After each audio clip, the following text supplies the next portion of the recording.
The C&M Seeds Wheat School is brought to you by Bear Crop Science. We're joined today on RailAgriculture.com by Dana Omland. He is a grain merchandising manager with Plamerston Grain based in Ontario. Welcome today, Dana. Well, thank you, Sean. It's a pleasure to be here. Dana, we've these commodity markets continue to be volatile, and I guess from many people's vantage point, I guess interesting to say the least.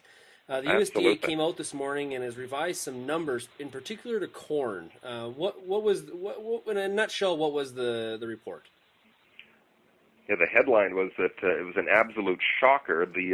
With the U.S. corn yield, was the average trade estimate was for an average yield of 159.9, call it 160 bushels per acre. The USDA came in at 155.8. If you don't follow it too closely, that may not sound like much, but that's enough to take it us from a situation where there's a fair surplus of corn to the tightest corn stocks potentially in the last 15 years. Well, so and it's a whole new ballgame. What's kind of amazing is that, I guess 2 weeks ago or something like that, the USDA was telling us they thought we had a higher carryout number than we first thought. So what's going on here? Oh, the volatility in the statistics has been huge, and in that previous report you were talking about, yeah, they miraculously found, if memory serves, 300 million bushels of corn. So that promptly took corn on a massive downswing. But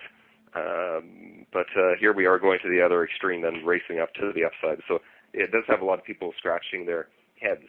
Although this lower yield estimate, well, it's even lower than the average trade estimate, is still consistent with the trade seeing lower corn yields in portions of the U.S. Okay, so let's jump to the crop that we're particularly interested in, which is wheat. Right. What is wheat's place in this kind of news? Well, both corn was limited up 30 cents today. Wheat limit up 60. So wheat actually did very well. This is a corn story. It's thought that if corn has more rally potential from here, it's going to pull wheat along with it. But it's as much out of sympathy as anything else, in that there was nothing in the crop report, at least from the U.S. perspective, that was particularly bullish about wheat.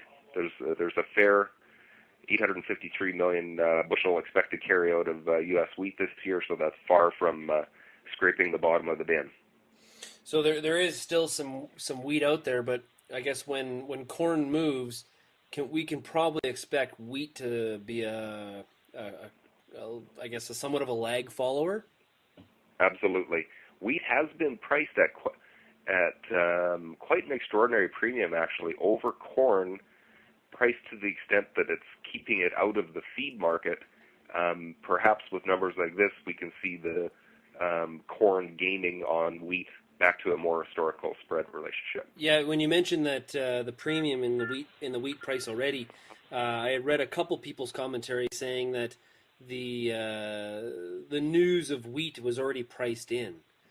So wheat has a chance to, I guess, move up somewhat, but not maybe as much as in relationship to corn. Yeah, people are. I think that where people struggle with this is that certainly the United States and perhaps Eastern Canada, there is no shortage of wheat, but in the world picture and in the quality wheat, from a quality wheat perspective, there is a relative shortage. So the strong export demand does exist for wheat, and I don't know that. So don't extrapolate the larger U.S. wheat carryout too much into being a bearish situation, because the world actually does need this wheat. It's widely anticipated that export demand for North American wheat is going to pick up dramatically as we get in through the after freeze up in the spring. So for the wheat farmer right now in Canada, what should they be paying particular attention to going forward here? Watch for any. So as it stands now, wheat will rally along with corn. So watch for the corn rally to hit your target and eventually run its course. For a lot of people, they're watching $6 a bushel. So if that, for example, is your target in corn futures, perhaps take a look at pricing some wheat at that price level. And also observe that there's significant carry in the market, meaning there's a significant advantage to storing wheat. December futures are $7.19 a bushel as we're speaking right now, whereas May futures are $7.69. So fully 50 cents US a bushel for storing wheat into April, May. That's well worth paying attention to, especially if we continue to rally. So basically, if you've got some capacity of storage on the farm, maybe it's time to start paying attention and be willing to store it, because that's a hefty premium. Absolutely. Yeah. Absolutely. And the nearby basis for wheat, and this is a local situation in Ontario, it's fairly jammed. Terminals have jammed due to logistical difficulties, actually physically moving wheat out the door. So nearby basis is relatively weak. I think it's reasonable to assume, especially if you believe the export demand is going to kick in, that basis levels improve on top of this improvement in futures. But this is kind of what has some Western Canadian people kind of, I guess, jittery, is that if export demand does pick up, we're dealing with the potential of a railway strike with CN Railway. So that, everybody's hoping they can take advantage of some of these markets. Yeah, it's never good to have a railway strike at the best of times, but if we get one of these once in 10 years or marketing opportunities, it's crucial that the logistics are in place to get the business done. Okay.